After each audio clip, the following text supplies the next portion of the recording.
Hello बच्चों, मैं सरोज बाला हिंदी पाठशाला में आप सभी का बहुत बहुत स्वागत करती हूँ। बच्चों आज हम पढ़ेंगे फणीश्वर नाथ रेणु की जो कहानी है संवदिया। संवदिया का जो हम सारांश था वो हम पिछली वीडियो में हम पढ़ चुके थे और शायद वो आपको समझ भी आ गया होगा।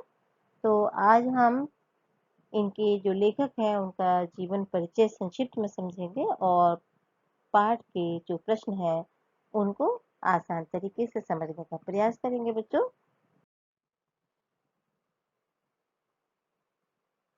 बच्चों फणीश्वर नाथ रेणु जो इनका जन्म है वो सन 1921 में बिहार राज्य के पूर्णिया जिले में ओराही हिंगना नामक गांव में हुआ था। बच्चों इनकी जो रचनाएं हैं इन्होंने अनेक विधाओं पर कार्य किया है। इनका उपन्यास है मैला आंचल, परती परिकथा, जुलूस, दीर्घ तपा, कितने चौराहे, पलटू बाबू रोड। कथा संग्रह यानी इनकी जो कहानियों का संग्रह है एक आदिम रात्रि की महक, ठुमरी, अगिन खोर, अच्छे आदमी, रिपोर्टाज, ऋण जल, धनजल, नेपाली क्रांति कथा, वन तुलसी की गंध, श्रुत अश्रुत पूर्व। प्रसिद्ध कहानियां इनकी जो कुछ कहानियां हैं वो बहुत प्रसिद्ध है, जिसमें सबसे ज्यादा प्रसिद्ध थी तीसरी कसम उठ मारे गए कुलफाम। बच्चों आपको याद होगा कि एक फिल्म है तीसरी कसम, जो उसकी कहानी है वो इन्होंने ही लिखी थी, यानी इनकी कहानियों पर आधारित वो फिल्म थी। साहित्यिक विशेषताएं बच्चों इनका जो साहित्य है उसकी कुछ खास विशेषताएं हैं कि आंचलिक कथाकार है। आपने कहानी के माध्यम से भी देखा कि आंचलिक यानी ग्रामीण से संबंधित इन्होंने कहानियां लिखी हैं। और कहानी जब ग्रामीण परिवेश से लिखी जाती है तो लेखक या कथाकार ये कोशिश करता है कि वहाँ की जो पर्यावरण है, जो वहाँ का वातावरण है या वहाँ की जो भाषा शैली है उसको हूबहू अपनी रचनाओं में उतारा जाए। दूसरी इनकी जो विशेषता है बेबसी जनता की पीड़ा का सशक्त वर्णन। बच्चों इन्होंने जो बेचारी जनता है या जो भी वहाँ के निरीह जनता या बेचारे लोग कह सकते हैं हम जिनको, उनकी पीड़ा को बहुत ही बारीकी से उसको पीड़ा को महसूस किया है और उसका सशक्त वर्णन इन्होंने किया है। भाषा शैली बच्चों आंचलिक कथाकार होने के कारण इनकी जो भाषा शैली है उसमें आंचलिक शब्दों का प्रयोग किया गया है, मुहावरों का प्रयोग है और देशी शब्दों का सुंदर प्रयोग किया गया है। बच्चों इनकी मृत्यु 1977 में हुई थी। आइए अब पहला प्रश्न है कि संवदिया की क्या विशेषताएं हैं और गांव वालों के मन में संवदिया की क्या अवधारणा है। अवधारणा मतलब सोच।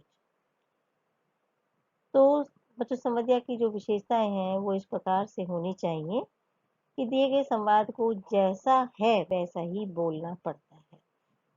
संवदिया की जो विशेषता है वो क्या है कि उसको जो भी बात कही जा रही है बोलने के लिए उसको वैसा ही बोलना पड़ता है।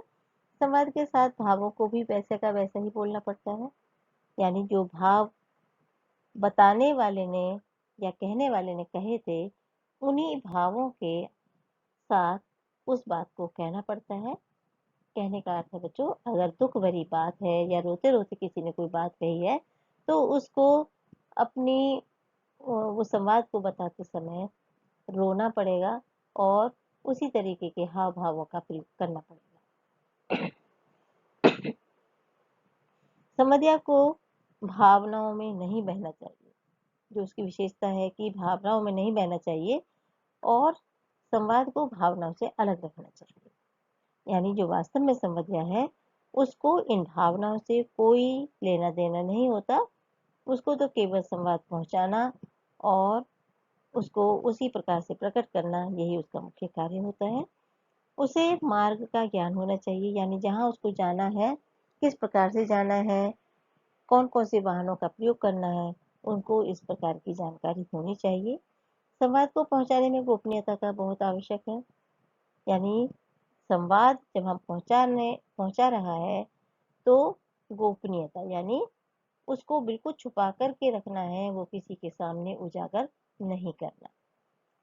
तो गोपनीयता यहाँ बहुत ही बड़ी विशेषता है उसकी। अब जानते हैं कि गांव वालों के मन में संवदिया के प्रति क्या अवधारणा है। यानी गांव वालों के मन में संवदिया के लिए जो सोच है उनकी, वो ये है कि संवदिया जो होता है वो कामचोर होता है, काम से बचना चाहता है, निठल्ला होता है, यानी उसके पास कोई काम धाम नहीं होता, इसीलिए वो ऐसा कार्य करता है। पेटू आदमी होता है, पेटू मतलब खाने वाला, तरह तरह की चीजें जहाँ खाने को मिल जाए, तो ऐसा आदमी ही संवदिया का कार्य कर सकता है, ऐसा गांव वालों की सोच है। और जिसके पास कोई काम नहीं होता वही संवदिया बन जाता है। अगला प्रश्न है, बड़ी हवेली से बुलावा आने पर हरगोविंद के मन में किस प्रकार की आशंका हुई। बच्चों, जब बड़ी बहू ने हरगोविंद को हवेली में बुलवाया तो वह अनेक प्रकार के प्रश्नों से घिर गया। उसके मन में अनेक प्रकार की आशंका उत्पन्न हुई कि इस समय जबकि डाक व्यवस्था है, फोन की व्यवस्था है, ऐसे समय में भी भला कोई किसी के द्वारा कोई संदेश पहुंचाता है। आजकल तो इन सुविधाओं के द्वारा ही हम संदेशों को पहुंचा देते हैं। तो ऐसा क्या हो गया कि जो बड़ी बहुरिया इस प्रकार से संदेश पहुंचाना चाहती है, फिर वह खुद ही इन प्रश्नों के उत्तर प्राप्त करता है कि जरूर कोई ना कोई गुप्त संदेश ही ले जाना होगा, जिसके कारण उन्होंने मुझे हवेली में बुलवाया है। और संदेश भी शायद ऐसा होगा कि चांद, सूरज, पेड़ और पक्षियों तक को भी उसके बारे में खबर नहीं लगनी चाहिए। यानी कोई संदेश अत्यंत गुप्त विधि से ले जाना है, इसीलिए संवदिया को बुलाया गया है। बड़ी बहुरिया अपने मायके संदेश क्यों भेजना चाहती थी। बच्चों, आपको ये मालूम हो ही गया होगा कि बड़ी बहुरिया को उस हवेली में रहना अत्यंत कठिन हो गया था, क्योंकि वहां उसका कोई सहारा नहीं था, कोई कमाने वाला नहीं था। वह सारे दिन काम करती थी और काम करने के बावजूद भी उसको भरपेट रोटी नहीं मिल पाती थी। वह उधार लेकर के गुजारा कर रही थी, और तो यहाँ पर उसको अपना पेट पालना भी अत्यंत कठिन हो गया था। इसलिए वह चाहती है कि अपने मायके वालों को यह संदेश भेज दे, ताकि वहां से सुन करके कोई यहाँ पे आ जाए और उसको ले करके चला जाए। हरगोविंद बड़ी हवेली में पहुंचकर अतीत की किन स्मृतियों में खो जाता है। बच्चों, स्मृतियों का अर्थ होता है यादों में। हरगोविंद ने जब बड़ी हवेली में कदम रखा तो उसे बीते समय में हवेली के ठाट बाट की याद हो आई। बच्चों, अक्सर ऐसा होता है कि जब हम कहीं किसी स्थान पर जाते हैं जो हमने पहले से देख रखा हो, तो वहां जाते ही हमें वहां की पुरानी बातें याद आ जाती है। तो इसी प्रकार से हरगोविंद के साथ हुआ कि जब हरगोविंद हवेली में जब पहुंचा तो उसे एकदम वहां बीते हुए समय में होने वाली सारी घटनाएं याद आ गईं। और उसे याद आया कि जब बड़े भैया यहाँ रहते थे तो इस हवेली की शान कुछ अलग ही हुआ करती थी, क्योंकि घर में नौकर चाकर रहते थे, लोगों का आना जाना लगा रहता था, और बड़ी बहुरिया मेहंदी लगा लगा कर मेहंदी लगवाती थी। और तो जो उनके हाथों में मेहंदी लगाने का कार्य करती थी, वो नायन भी अपने परिवार को बड़ी बहुरिया की मेहंदी लगाने के कारण ही पाल रहे थे। बच्चों, कहने का अर्थ है कि वो इतने सज संवर के रहती थी, हमेशा मेहंदी लगे हुए उनके हाथ होते थे, कि नायन का परिवार भी केवल मेहंदी लगाने के बलबूते ही चल रहा था। अब वह दिन नहीं है, यानी जो दिन पहले देखे गए थे या हर गोविंद ने देखे थे, अब वो दिन नहीं रहे। हवेली जो है वो केवल नाम की हवेली रह गई है, क्योंकि वहां पर ना तो उस तरह की सुविधाएं रह गई हैं और ना ही उस तरीके के नौकर चाकर वहां पर कार्य करते हैं। और यहाँ की बड़ी बहुरिया की हालत अब बहुत ही बेकार हो चुकी है, यानी नौकरानियों से भी बदतर हो चुकी है, क्योंकि वह सारे दिन काम करती हैं और काम करने के बाद भी उसको पेट भर खाना नहीं मिल पाता, उसके लिए भी उन्हें उधार खाता लेना पड़ता है, और जिसके कारण वे यहाँ बहुत ही परेशान हो चुकी है। संवाद कहते वक्त बड़ी बहुरिया की आंखें क्यों छलछला आई। बच्चों, ये तो आप जानते ही हैं कि जब कोई दुख से भरा हुआ हो और अपने दुख किसी के सामने व्यक्त करे तो अनायास ही उसकी आंखों से आंसू बहने शुरू हो जाते हैं। तो बिल्कुल यही दशा बड़ी बहुरिया की थी कि वह बहुत ही दुखी हो चुकी थी, और दुखी होने के कारण वह अपने उन दुख भरे क्षणों को या उन दुख भरी बातों को जब संवदिया के सामने बता रही थी तो उसे बीच बीच में रोना आ जाता था, यानी दुख उसकी आंखों में छलक जाता था, आंसू आ जाते थे। और अब तक उसने इन सब बातों को सबसे छुपाया था, वह किसी के सामने बताना नहीं चाहती थी, लेकिन आज उन सब बातों को उसे संवदिया के सामने बताना पड़ रहा था, इसलिए उसकी आंखें छलक थी। गाड़ी पर सवार होने के बाद संवदिया के मन में कांटे की चुभन का अनुभव क्यों हो रहा था, उससे छुटकारा पाने के लिए उसने क्या उपाय सोचा। बच्चों, जब संवदिया गाड़ी पर सवार हो गया तो उसे बहुरिया के द्वारा कहे गए एक एक वचन याद आने लगे, और वे वचन ऐसे थे, यानी दुख से भरे हुए थे, कि उन वचनों को जब वह याद कर रहा था तो याद आते ही वह कांटे के समान उसको दर्द पहुंचा रहे थे, यानी परेशान कर रहे थे। बच्चों, जैसे कोई कांटा चुभ जाता है और वह अत्यंत पीड़ादायक होता है, उसी प्रकार से बहुरिया के कहे गए शब्द भी उसे बहुत ही पीड़ा पहुंचा रहे थे। और वह यह सोचता है कि आज तक उसने अनेक संवाद दूसरे गांवों तक पहुंचाए हैं, लेकिन इस प्रकार के संवाद नहीं पहुंचाए। आज का जो संवाद है, इसमें बेचारी एक बेटी अपनी माँ से सहायता मांग रही है, और उसकी ये जो मार्मिक दशा थी, जो पीड़ा भरी दशा थी, उसकी उसके द्वारा जो वचन कहे गए शब्द थे, उनसे वर्णित हो रही थी। उसके वचन संवदिया को दुखी कर रहे थे। बच्चों, वो जो वचन थे, वो जो बातें थी जो बड़ी बहुरिया ने कही थी, वो सारी बातें संवदिया को बहुत ही दुखी कर रही थी। फिर उसने उनसे छुटकारा पाने के लिए पुराने संदेशों को याद किया, और उसे एक पुराना संवदिया गीत भी याद आया, जो कि वह गुनगुनाने लगा। बड़ी संवरिया बड़ी बहुरिया का संवाद हर गोविंद क्यों नहीं सुना सका। बच्चों, बड़ी बहुरिया जो थी वह उस गांव की एक लक्ष्मी के समान थी। जिस प्रकार से एक लक्ष्मी धन धान्य से पूर्ण होती है और सभी लोगों की मदद करती है, उसी प्रकार से जो बड़ी बहुरिया है, गांव में उसका बहुत मान सम्मान था, और वह दूसरों की मदद किया करती थी।